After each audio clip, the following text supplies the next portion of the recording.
شپږ نصیحتونه د شپږ کلن نه 14 کلن ته. اول نصیحت زما تاسو دا دی چې هیڅ کله هم په خپل ژوند کې غټې فیصلې په خپله مه کوه. یو مثال د واده دی. په دې مسله کې همیشه د مور و پلار خبره واوره او انشاءالله هغوی همیشه تا دپاره خیر غواړي، شر نه غواړي.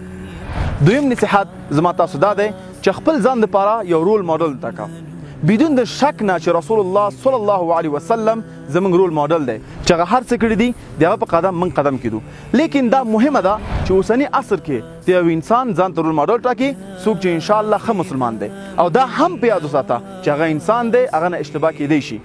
لیکن ځان ته رول ماډل ټاکه او وګوره چې هغه څه کړي دي، انشاءالله کوشش کوه هغه نه بهتره وکړي. مثلا ما خپل ځان ته رول ماډل ټاکلی دی او هر څه مې پلان کړي چې هغه څه کړي، زه غواړم چې هغه نه هم څو قدم مخکې لاړ شم.